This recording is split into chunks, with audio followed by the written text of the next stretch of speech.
All right, Cara, how are you doing? I'm doing so well. I'm so happy to be here. Thank you.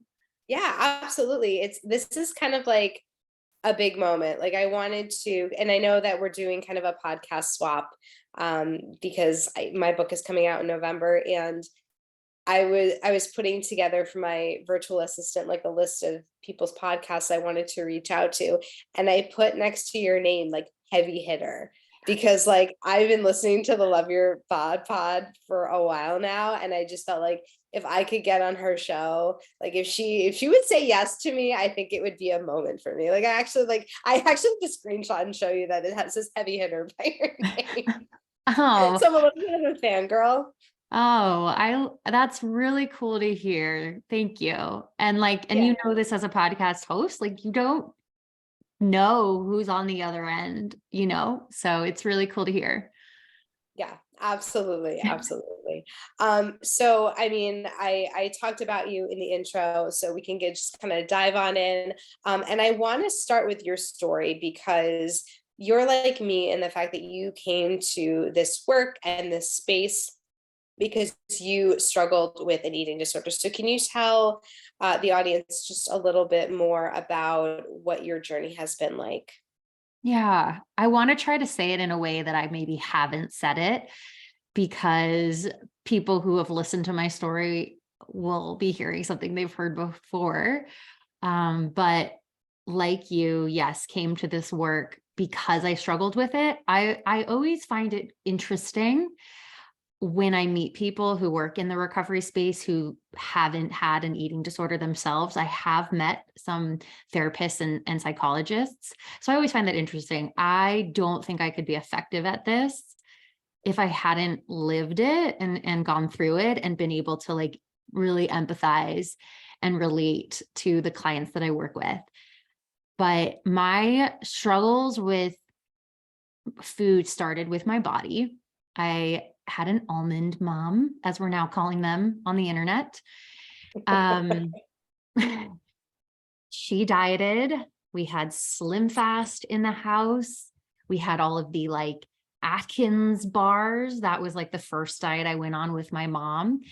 And I have a family with a lot of women in it, and all of the women in my family would always talk about what they would call their kittle thighs. So that was Kittle is our maiden name, my mother's maiden name. And all of the women on her side of the family, myself included, we have like really cellulite, jiggly thighs. And so it was like this thing that was always talked about. And when I was going through puberty and my body was starting to change, I was terrified of getting the Kittle thighs. And I remember one day going in the bathroom, butt towards the mirror, and was like seeing if my butt would jiggle in the ways that it wasn't supposed to jiggle. I say that in with quotes. And we always had magazines like People and Us Weekly in the house. And I'd always seen those covers of the magazines where they would be circling celebrities' thighs and butts and Oh, stuff. yeah. Yeah, right. And I'd love to say those aren't a thing, but they're still a thing. I still see covers like that at the grocery store. It's really sad. Um, but that is what like fueled my first diet. And I was like, quote, successful at restricting for about a year. I was able to like stick to my diet. It was effective, but then that restriction rebounded into binge eating. And that got out of control very quickly. And then it pretty quickly turned into bulimia because I was terrified to have that much food in my body. I was terrified of what the food would do to my body. And that started a restrict binge cycle that was almost a 24-hour cycle. So I've talked to a lot of people, as I'm sure you have as well, where their restrict binge cycle can be every week. Like they're good during the week, they binge on the weekends, or they're good for a month or several months.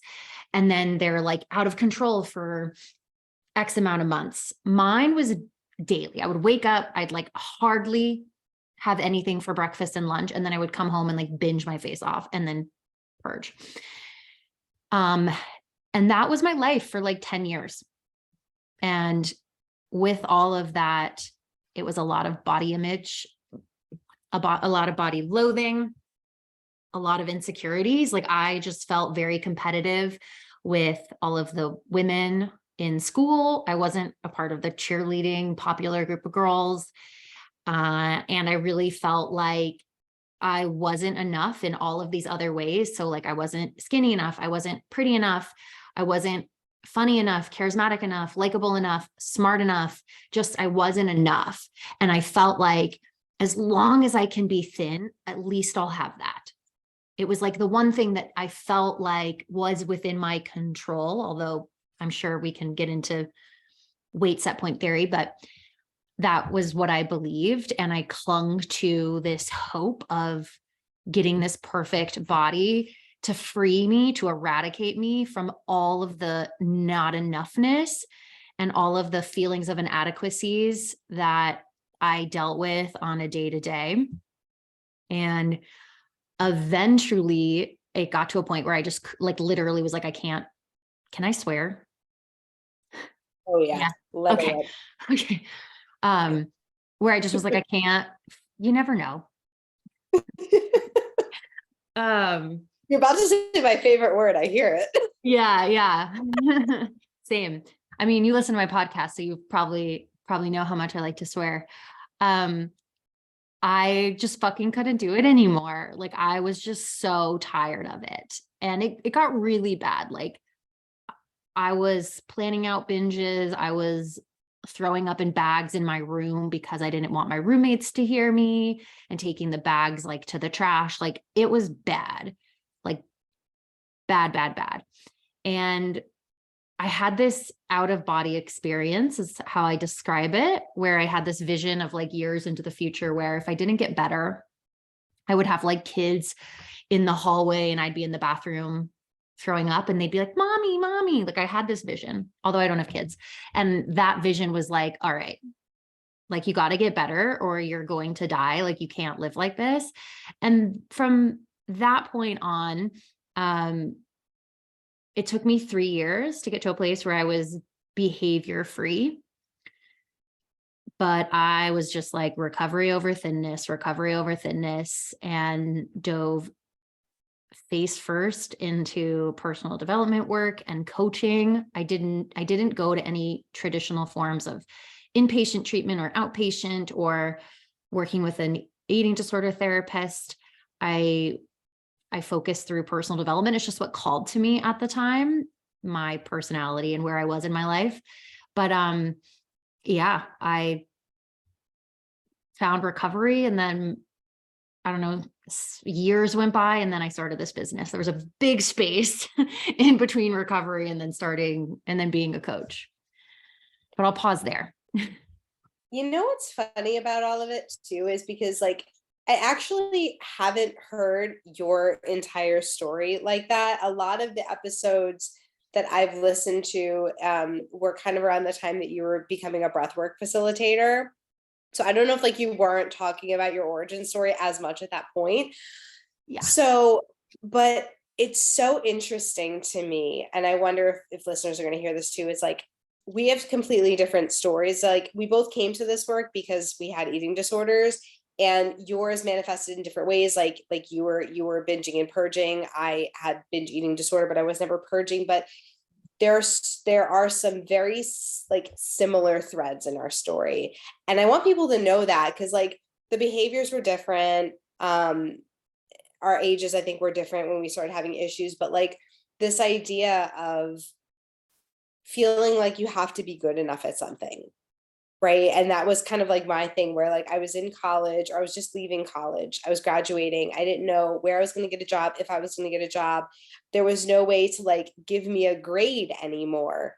There's no grade in life the way that there was. And I would always excel in school. And like, that's how I found my validation. And then all of a sudden I didn't have a way to validate myself. And I was like, oh, well, what can I do? Oh, I guess I can be skinny. Right. And also interesting that I too never had traditional recovery treatment. I just did podcasts and read a bunch of books. And I don't suggest that for anybody because it was a long road to do it without support. But I did it, you did it. And then the last through line that I find interesting is there was a gap for me as well in terms of when I recovered and when I started the business. It was about, I want to say like a 3 or 4 year gap. So interesting. Yeah. Yeah. I think underneath, like the underlying factor that like all of us would have, I think, in common who struggle is we're trying to find worth, validation, enoughness for whatever reason. And we're told in our culture that as women, what matters most is what we look like. Yeah. You Yeah. know, Or so control, like this need to control something when everything else feels like it's like a fucking dumpster fire. Um, and now you're a transformational food and body image coach, correct? yeah, that is How one of the ways I would describe myself. how is that? Can you just tell everybody how that's different from, say, what I do as an intuitive eating coach? Is it the same? Is it different? And if so, how? Mm. So I'm not exactly sure of how robust the intuitive eating counselor certification is and all of what that includes. So I'll speak to like my perspective on what I offer, and then maybe you can sort of fill in the gaps of how it's different. Mhm. Because I haven't gone through that counselor training. But when I say transformational food and body image coach, the reason why I use that language is one, because a transformation with food and your body will occur, is the goal to occur through working together. And what I have found is that very rarely is it like actually about food or what your body looks like. It's really about who you are and the beliefs you have about yourself, the story you tell yourself about past experiences, including trauma and wounds, etc., and how you relate to your current world and who you think you are. And the work that I do addresses food and body image, but that to me feels like the tip of the iceberg. And at least with the clients that come to me, I know there are people that exist where it's like they just need to free themselves from the diet mentality and let go of diets, and like that's all they need. I know those people exist, and those are not the people that come to me or that have wound up sort of in my sphere. The people that I end up working with are the people who food for them is a massive coping mechanism. It's an avoidance strategy. They're trying to disassociate, disconnect, suppress, avoid, cope, numb, not address all of these other underlying things in their life. But on the surface, it just looks like a fucked up relationship with food and I hate my body. So like that's what it looks like on the surface. But then when clients come to me, sometimes they're aware like, oh, okay, like it isn't actually food and body, but oftentimes my clients are like, I had no idea that all of these things were why I couldn't stop binge eating, or why I kept going from diet to diet to diet, or why I hated my thighs and my belly and all I wanted to do was lose weight. So I feel like the work that I do with women, it is about food and body, but like it's also really not. I feel like a common thing that women will say to me when they're done working with me is that like, I'm more of a life coach, but I just happen to talk about your life through the lens of food and body image struggles. Mhm. So that's how I would describe it and why I use that languaging. But how it's different from what you do, I'm not exactly sure. You would maybe have better. I feel like it's not. I feel like Okay. I do the same thing. Like sometimes I feel like I'm a life coach because all of a sudden I'm digging into somebody's past and then I'm talking about their future goals. And then like sometimes the conversation that we're having almost never even has to do with food and body. It's all the other things that are contributing to how they view. So, okay. So it's semantics. It's just semantics. I love that. So Yeah. the thing I do really want to touch upon is your work as a breathwork facilitator, because I think that's such an interesting and underutilized mode of healing. like it's such an interesting healing modality that people don't even think would be useful for like food and body image. So can you just tell us a little bit more about like what that entails and how you think breath work is related to ED recovery and disordered eating recovery? Totally. I love breath work. And I wanted to be able to, I became a breathwork facilitator, one, because I personally was finding it really helpful in my own healing journey and my own process. And I wanted to be able to have another tool in my toolbox to help my clients. That wasn't mindset work. That wasn't about intuitive eating or anti-diet education or about fat politics or why we need to focus on size inclusivity, et cetera, or how the diet mentality is impacting their relationship with food. I wanted to have another tool that supports people somatically, that supports people at the level of the body, not at the level of the mind. And I do believe that breath work helps sort of bridge that mind-body connection. When we're struggling with food and body image, often we're really cut off from our body, whether that's cut off from our hunger and fullness cues, or that's cut off from how we're feeling if we need rest or if we need movement, or we're just so caught up in our mind with all-consuming obsessive thoughts, and we treat our body like the enemy. And breathwork can help bridge that gap. So people who struggle with meditation often really like breathwork because it's more of an active process. But how breathwork can help with food and body image issues is, one, it gets you out of your head and into your body. And then it's also nonverbal healing. So a lot of times when I'm working with a client and I'm guiding them through breath, emotions will come up, but they won't have an intellectual understanding as to why. Be like, I don't know why I'm crying right now, or I don't know why all of a sudden I'm really full of rage right now, or I don't know why all of a sudden I'm laughing. So you get to get into the body and heal where these stored, I have the perspective that past wounds and trauma all live in the tissues. As I can't remember his name right now, but he says the issues are in the tissues. He wrote Waking the Tiger Within, but whatever. We store these pains and these limiting beliefs and trauma in the body. It lives in the body. And so breathwork can help you get in there and free that energy and liberate you. And it's nonverbal. So it's a somatic form of healing. And I think it's a really helpful tool to have in your toolbox, whether that's to deal with big emotions that are coming on. So often if we're feeling big feelings, we'll turn to food to suppress, numb, avoid, and cope. And you can utilize breathwork not as a tool to restrict, but as a tool to support you in meeting those emotions as opposed to trying to avoid them. And it can clear like stuck energy. So if you're just feeling really stuck, or like I have a weight on my shoulders, or I have a pit in my stomach, breathwork can help you, again, nonverbal, without always having the intellectual understanding of how it works, but it can support you in liberating that stuck energy or that stuck emotion or that tension within the body. So I think it's just a great tool to have in addition to mindset work. Oh, you're muted, Boo. I muted because of my toddler, I'm like, I don't know if there's gonna be any random noise. I'm just gonna mute myself. Would you be game for bringing us through a short and simple example of a breathwork exercise that somebody could do who is struggling with food in their body? Yeah, sure. Totally. Okay. So there, I'm going to take you through one that is on my podcast.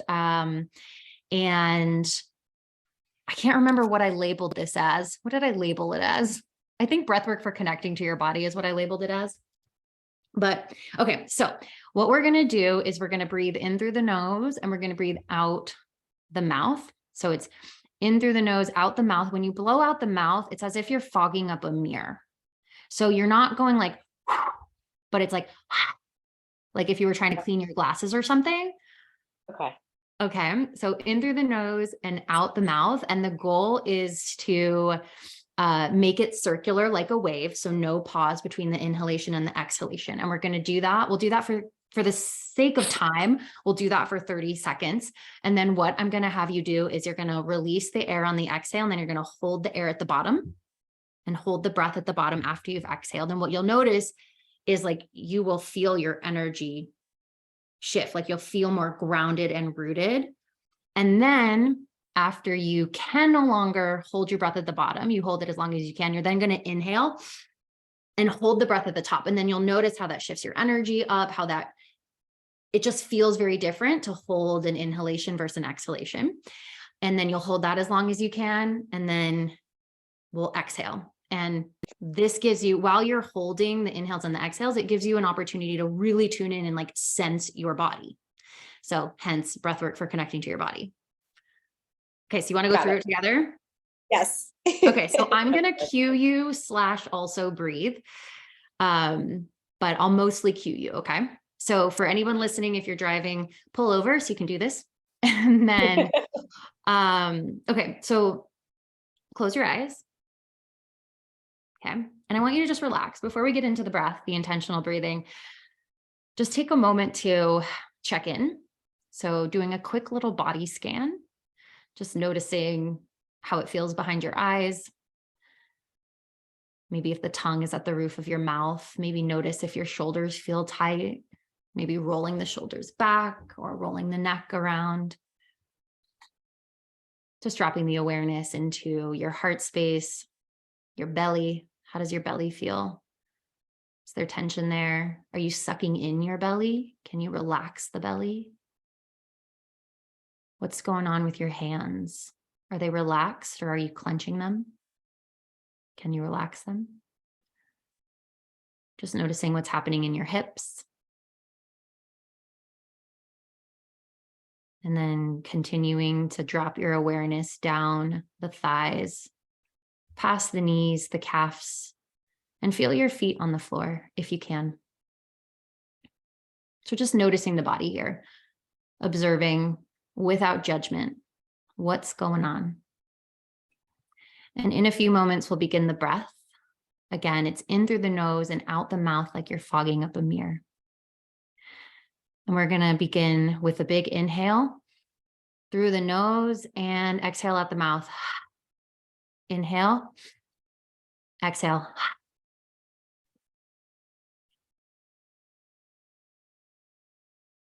Keeping the eyes closed and continuing that breath in through the nose and out the mouth.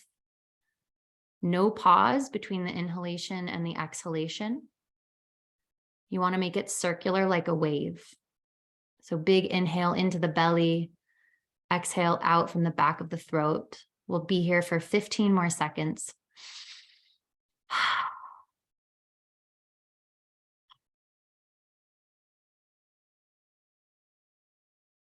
As you're breathing, remembering to feel your body. Notice how the inhale is cold air through the nose and warm air out the mouth.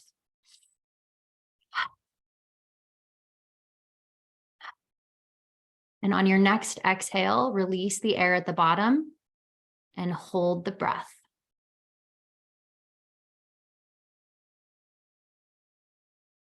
Hold, hold, hold. Just become aware of your body. Notice if your temperature is shifting.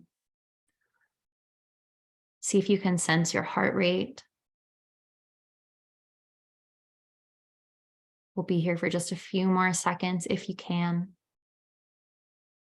As you're breathing, doing that body scan, connecting to your body, what's there? And when you can no longer hold your breath anymore, big inhale through the nose and holding the breath at the top. Noticing how this shifts the energy in your head and in your chest. Holding, holding, holding. And big open mouth exhale. And just allow the body to breathe itself. Just notice how the energy is shifted. Maybe you don't notice a change at all. That's also okay. What does it feel like post-breath? And before we wrap up, we're going to do that same body scan. So starting at the top of your head, what does it feel like behind your eyes? Is your tongue at the roof of your mouth? Any tension in the neck or the shoulders? Again, maybe doing a neck roll or a shoulder roll. Noticing the heart, the belly. Are you sucking in again? Relax. Noticing the hands, the hips, dropping your awareness through the thighs, the knees, the calves, and back to the earth. And when you feel ready, you can open your eyes and come back. I loved that. Cool. I love that. There's like and again, like you said, it's different for everybody, but there was like a sense of hollowness, but in a good way. Like everything felt lighter and more expansive. It was awesome. That's Love awesome. it. I hope everybody who is listening, if you were listening to this while you were driving and you couldn't do it at the time, like you go back and you listen to it again when you can lie down or sit down and do that exercise. That's really awesome. I love that so much. Yeah, you put me on the spot, boo. I know I did. I had to, because like I can't imagine a lot of people who need to know about this, like, and how, or maybe they know about breath work, but they never thought to like connect it to coming back to their own bodies in a way, you know, if they have a broken relationship with food. So I thought that was great. Yeah. You did great. Yeah, I put you on the spot and you're a pro. You're a total pro. Thanks. So I can't believe we're already, you know, having to wrap up here, but there is one question that I like to ask everybody who comes on the podcast, because the show is called Finally Free. What does it mean to you to be finally free? I have my life back. Mm. I could go into it more, but like, I just think my preoccupation with food and hating myself and my weight took my life from me in a lot of ways. And finally free means I have my life back in all of the ways you could potentially imagine food and body and weight obsession getting in the way of it. Yeah. Well, there's some, you know, you say on your website that letting go of dieting, you were afraid your life was going to fall apart, but it actually fell together. I thought that was so beautifully said. Oh, yeah, I remember that. Yeah, it does say that, but that's the truth, right? Like, It is 100%. I mean, that was the truth until I was like, I have no other choice but to recover. But that was the fear for so long. Like, oh, if I stop doing this, it'll fall apart. But yeah, it fell together. Yeah, absolutely. So, where can people find you, talk to you, get your goodies? Where are you? Yeah, all the things. Love Your Bod Pod is the podcast, which you'll be on. Yay. Yay. Yeah. And then my website, caracarincifelli.com, my Instagram, Cara Carin Cifelli, TikTok, just Cara Cifelli, YouTube is Cara Cifelli. That's pretty much where I am, those places. And then I do have a free video training series called How to Stop Feeling Out of Control Around Food. It goes into the primary reasons people binge eat and the core underlying issue all of us have if we feel crazy around food. So that's also at my website for anyone who wants some quick freebies. That's awesome. That's awesome. Everybody, look Cara up. She's amazing. This has been I'm a still little fangirl, so I'm like just very excited, very happy to have you on, very honored that you came to tell us all about you and breath work and what you do to help women heal their relationship to food in their body. So, and all the other things underneath, right? Yes, all the other things. Yeah, it was so great to chat. I can't wait to have you on my pod, and thank you so much. It's been great. Absolutely.